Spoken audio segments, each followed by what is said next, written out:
Bonsoir Camerounais et Camerounaises. Moi je m'appelle Dr Joseph Tchani et je suis établi aux États-Unis. Voilà, j'ai décidé aujourd'hui de passer à une étape suivante dans l'ordre de mes publications par rapport au Cameroun. Voilà, ça fait un bon bout de temps, comme je prends position dans les sujets et les causes qui engagent notre très beau pays. Alors, comme tout bon Camerounais qui rêve du changement, qui prie pour le changement, qui prône pour le changement, mais le changement dans la réconciliation totale des Camerounais, j'ai donc décidé de passer des écrits aux audios et puis des audios aux visuels. Et la décision que j'ai prise aujourd'hui par rapport à ce visuel m'a été commandée par l'ordre du temps. Le sujet principal aujourd'hui donc va porter sur la tentative d'assassinat du président élu Maurice Kamto. Je voudrais jeter un regard particulier sur cet attentat pour que les Camerounais de bonne foi sachent que le Cameroun a ses fils, le Cameroun a ses filles qui prient beaucoup pour que ce pays-là ne se déverse pas dans la guerre civile. Et si jamais, malgré tous les efforts, le Cameroun se versait dans la guerre civile, alors que les responsables soient pointés du doigt et que l'histoire leur demande des comptes. Ce n'est pas seulement une affaire de minutes ou de jours ou de semaines ou de mois. Il est question ici de l'histoire d'un peuple. Il est question ici du devenir d'un peuple, d'un pays. Et personne n'a le monopole du patriotisme par rapport à ce Cameroun que nous avons tant aimé et que nous continuons à aimer.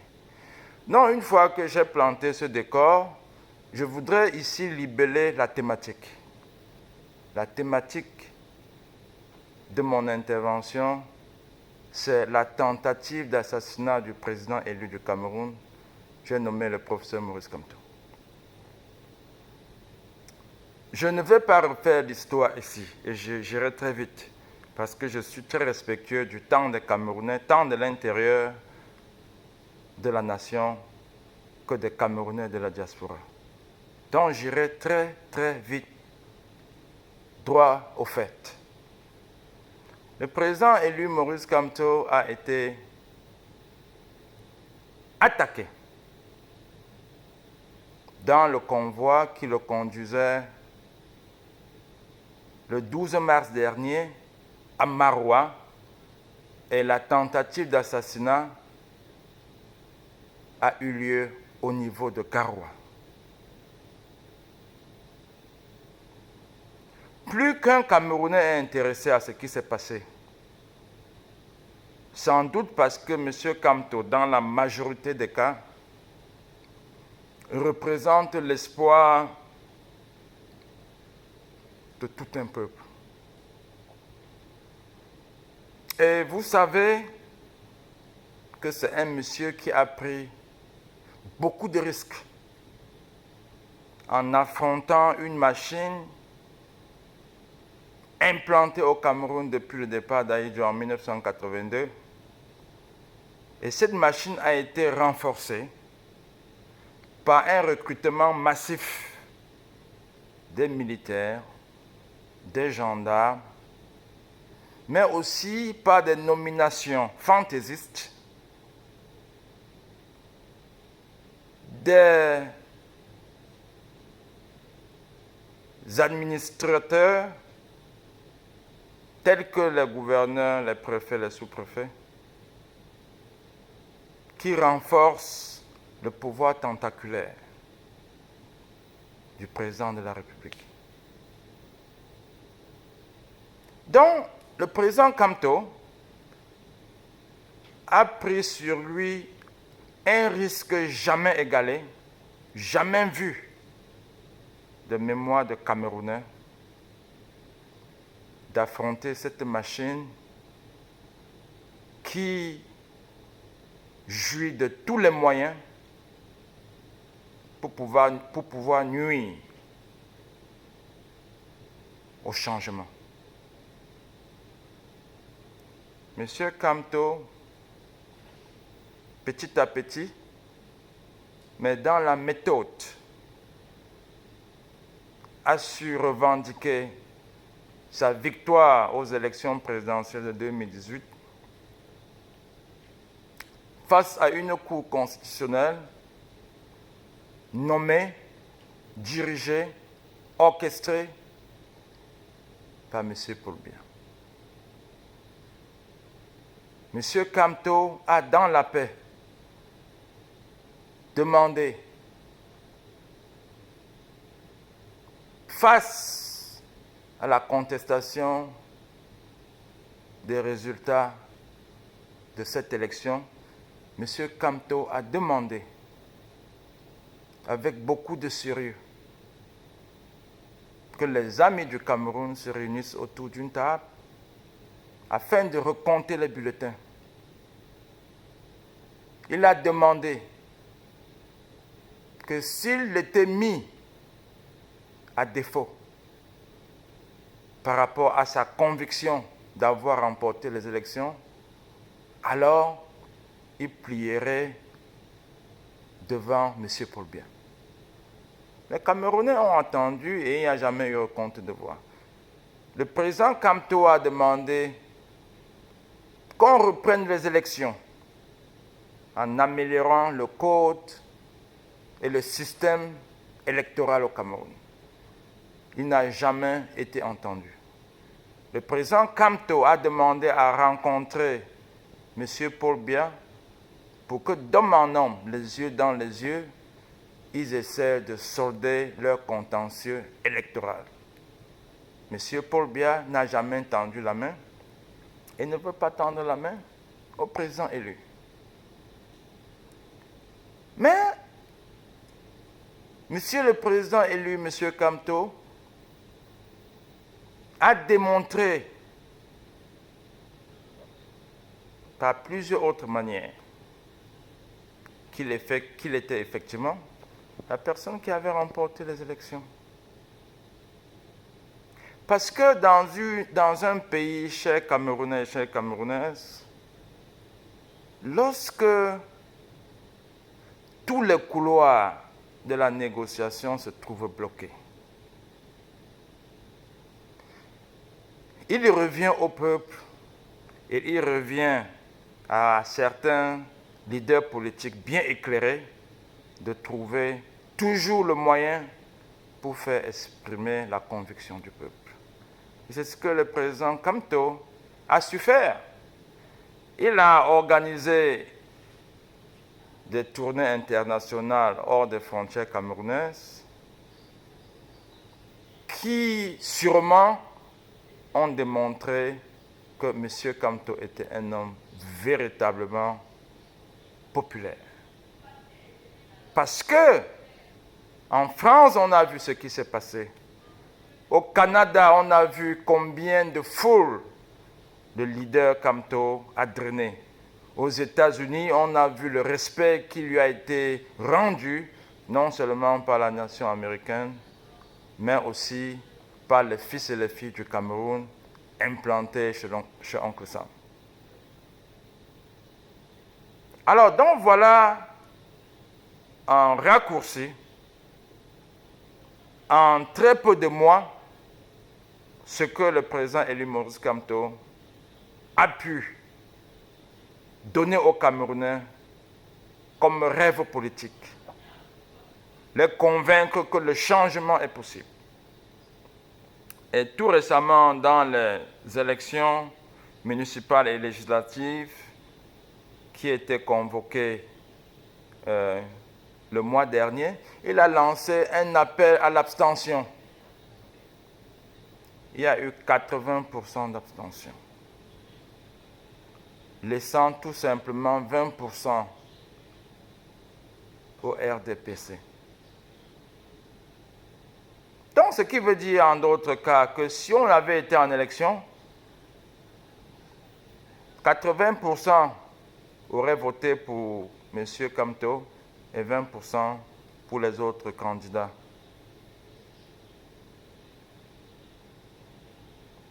Kamto démontre par des méthodes très pédagogiques, mais très pacifiques, qu'il est l'homme de terrain. C'est l'homme qu'il faut pour les Camerounais. C'est l'homme qu'il faut pour les Camerounais, pour le moment qu'il faut. Alors, revenons au niveau de l'assassinat. Moi, je tiens ici à féliciter l'équipe qui a assuré la sécurité du président élu. Je tiens à lever mon chapeau à cette équipe pour sa promptitude, pour son professionnalisme, qui a mis la main sur deux individus prêts, armes en main, à en découdre avec le président élu. Le troisième personnage ou la troisième personne impliquée dans cet assassinat, apprenons-nous, a pris la poudre d'escampette, c'est-à-dire qu'a pu s'échapper. Mais revenons sur les faits pour les analyser, parce que c'est ça en fait qui fait l'objet de mon intervention ce soir. C'est bien que 2 individus sur 3 aient été appréhendés. C'est bien que le service de protection rapproché du président élu ait fait du bon travail. Mais ce que je regrette ici, c'est que ce service qui a pu répertorier les 2 agents, les 2 assassins, ait décidé sur le champ de les amener au service du gouverneur. Je pense que si on prend 1 minute pour réfléchir à ce qui s'est passé, on peut convenir avec moi que la garde rapprochée du président Maurice Kamto, sous la direction du président Kamto, aurait pu agir autrement. Et c'est ce que je suis en train de vouloir dire dans cette vidéo. Le MRC n'est pas en train d'être cajolé par le pouvoir en place à Yaoundé. Si le pouvoir en place à Yaoundé aurait eu les moyens de décapiter le MRC, il y a longtemps qu'il l'aurait fait. Donc, je voudrais ici appeler à l'attention du président élu, monsieur le professeur Maurice Kamto. Je voudrais appeler ici à l'attention de sa garde rapprochée de se dessaisir de toute forme de naïveté. Le RDPC n'est pas un parti ami. Le RDPC, c'est un ennemi de la République. Le RDPC, c'est un parti qui a mis le Cameroun dans la situation où le pays se trouve. Monsieur Paul Biya, avec ses gouverneurs, ses préfets, ses sous-préfets, ses chefs en gendarmerie, en police, comme dans l'armée, sont responsables de la situation actuelle du Cameroun. Donc, le MRC devrait le savoir et traiter tout ce qui vient du camp de Paul Biya comme tel. Ce ne sont pas des amis. Et comme ce ne sont pas des amis, une fois que les assassins ont été détectés, arrêtés, pourquoi ont-ils été transférés chez le gouverneur? C'est là où moi j'ai toute la peine. Et en tant qu'intellectuel camerounais, je voudrais apporter ma contribution à ce que ce genre d'erreur ne se répète plus.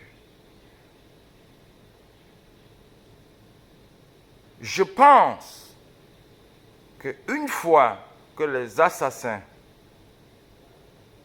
avaient été appréhendés par le service de protection rapprochée du président Maurice Kamto, ces deux assassins auraient pu être interrogés sur les lieux. On aurait, grâce à un téléphone, grâce à un papier et un bic, recueillir, je dis, les déclarations des assassins par rapport à qui les a envoyés, 1. 2. Où ont-ils tenu des réunions pour qu'ils soient envoyés? 3. Qu'étaient-ils chargés de faire dans le cortège de Maurice Kamto? 4. Qu'est-ce qu'on leur avait promis au cas où ils tueraient Maurice Kamto? Et 5. À qui aurait profité le crime? Voilà donc au moins 5 questions que le MRC aurait pu poser à ces assassins-là avant de les amener au service du gouverneur. Ces 5 questions posées en public, enregistrées en public, avec des réponses sortant fraîchement de la bouche des assassins, auraient pu véritablement aider le RDPC à construire une posture de réponse préventive. C'est-à-dire que dans la suite du combat, le MRC se serait inspiré de la réponse obtenue à chaud de la bouche des assassins pour savoir comment ajuster sa démarche dans la libération du Cameroun. Donc, personnellement, moi, je ne comprends pas, jusqu'à ce que le MRC prouve le contraire, comment est-ce que, une fois qu'on a arrêté, on a dépisté, on a arrêté, on a jeté dans des pick-up les 2 assassins pour les amener au service du gouverneur, à quoi cela avance la stratégie du MRC sur le terrain? À quoi cela avance la protection du président élu Maurice Kamto sur le terrain? Je ne sais pas pourquoi les responsables du MRC ont agi comme ça, mais je voudrais tout simplement attirer leur attention pour leur dire que dans les conflits ouverts, tels que celui que nous vivons actuellement au Cameroun entre le camp Paul Biya et le camp Kamto, parce que c'est les deux camps en face. Un camp pour la vérité qui est le camp de Kamto et un camp pour l'obscurantisme qui est le camp de Paul Biya. Alors, il faut faire attention. Et lorsque, dans ce type de conflit, le Dieu Tout-Puissant vous permet de mettre main sur l'ennemi, ou du moins sur les envoyés de l'ennemi,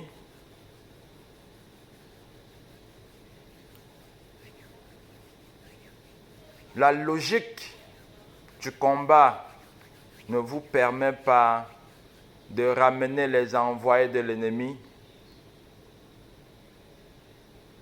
au chef, à leur chef, comme a fait le MRC. On n'aurait pas dû amener les deux assassins chez un gouverneur RDP6 nommé par Paul Biya,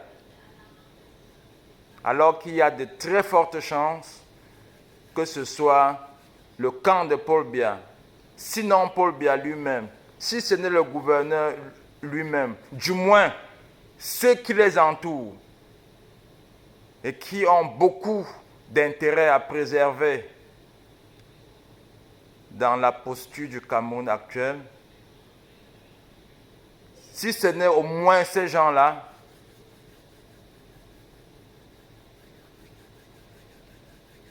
qui auraient envoyé les deux assassins, mais je disais tantôt, quelqu'un de leur lignage.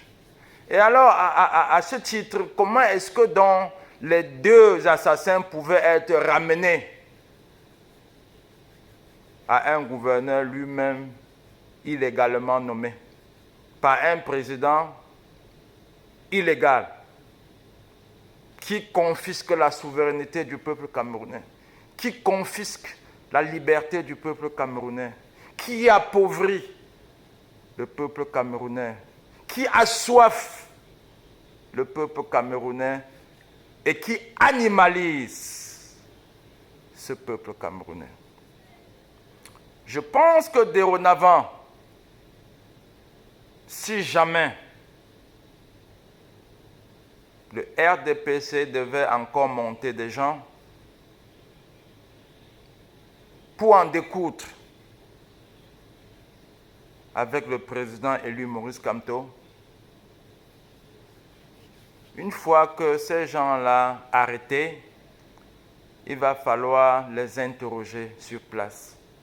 Moi, je ne dis pas de les tuer sur place. Je ne prône pas la violence entre les Camerounais. Mais je dis qu'il faut les éléments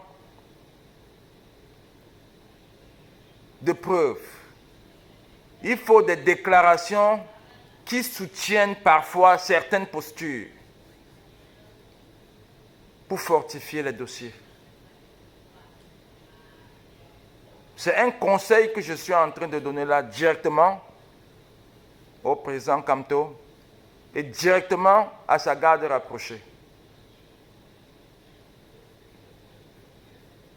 Avec une seconde, je voudrais replonger dans l'histoire de l'humanité pour appuyer ce que je dis. Au Tchad, dans les années, je pense, 78, il y a eu une guerre fratricide entre Ngoukouni et Issa Nabré. Ceux qui ont la mémoire encore fraîche se souviennent que c'était deux frères ennemis au Tchad. Et je ne pense pas que de mémoire d'homme, lorsque dans le camp de Ngoukouni, un ennemi était arrêté, cet ennemi était rendu au gouverneur d'Issa Nabré pour un jugement, et vice-versa. Je reviens en France pendant l'occupation. Et là, nous parlons de la guerre de la Deuxième Guerre mondiale qui s'est achevée en 1945. Et où la France, sous l'occupation allemande, avait instauré le gouvernement de Pétain, qui avait donc obligé le général de Gaulle à fuir la France pour se réfugier en Grande-Bretagne, où il lança l'appel du 18 juin 1940.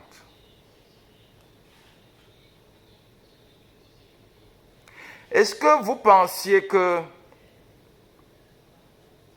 si le général de Gaulle avait eu la main, la chance et la main d'arrêter les militaires nazistes, il les aurait envoyés en Allemagne pour être jugés? S'il avait mis les mains sur des comploteurs nazistes, envoyé le tuer, vous pensiez que lui se serait rendu chez le dictateur hitlérien pour qu'il soit jugé?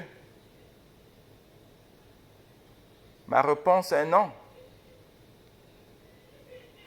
Alors, il me reste quelques minutes ici pour finir cette vidéo parce que j'ai dit au début que je voulais être respectueux du temps des Camerounais, tant de l'intérieur que de l'extérieur. Mais je voudrais faire un saut dans l'histoire américaine. L'histoire américaine nous dit, et pour ceux qui ont visité la capitale des États-Unis, Washington, D.C., comprendront ce dont je parle. Et ils peuvent aller vérifier l'histoire. Ça, c'est le rôle de tout intellectuel camerounais, d'entrer dans le débat camerounais pour aider à ce que ce peuple se libère, soit libéré. C'est le rôle de tout intellectuel. C'est le rôle de tout porteur d'eau. C'est le rôle de tout conseiller de bonne foi. Il est question du Cameroun. Il n'est pas question d'une race, il n'est pas question d'une ethnie contre l'autre. Non, il est question du Cameroun où les ethnies ont vécu et continuent à vivre en harmonie. Il s'agit de la vérité contre le mensonge. Il s'agit du jour contre la nuit. Il s'agit enfin du progrès contre l'immobilisme. Donc du nord au sud, de l'est à l'ouest, parlons au nom de la vérité, au nom de la libération du Cameroun. Je ne me verse pas dans le débat Bamileke, Bassa, nordiste, Boulou, Bamileke. Non, ça c'est dépassé. J'ai des amis partout. Je sais manger la sauce jaune comme je sais manger le muntumba, comme je sais manger le hachou, comme je sais manger le mil du nord, comme je sais manger les bobolos du sud, les pâtes d'arachide du sud, le coquille de l'ouest, le ndolé du centre et du littoral. Donc nous sommes un peuple. Mais il se trouve qu'il y a une clique faite des gens immobiles, des gens incompétents qui ont confisqué le Cameroun et veulent imposer aux Camerounais et à leurs enfants désormais une ligne qui devient un poison national. Il faut avoir le courage de Camto, il faut avoir le courage de ceux qui aiment leur pays pour prendre la parole comme nous le faisons, montrer son visage comme nous le faisons et dénoncer. Et dénoncer. Donc voilà, pour la petite histoire que je voulais vous raconter, je disais tantôt que dans l'histoire américaine, en 1900, dans les années 60, l'Amérique a vécu l'un des moments les plus difficiles de son histoire. Il s'agissait de la guerre de sécession. Et dans cette guerre de sécession, la capitale Washington DC a un symbole dont je voudrais en parler. Et le symbole, c'est le cimetière national de Arlington. Ça s'appelle en anglais Arlington National Cemetery. Pour ceux qui voyagent aux États-Unis, contactez-moi si vous voulez visiter Arlington. Je pourrais vous aider à comprendre cette histoire. Mais je vais me limiter dans cette vidéo à l'essentiel. Arlington a été la plantation détenue, possédée par le premier président américain qui s'appelait George Washington. À la mort de George Washington, cette plantation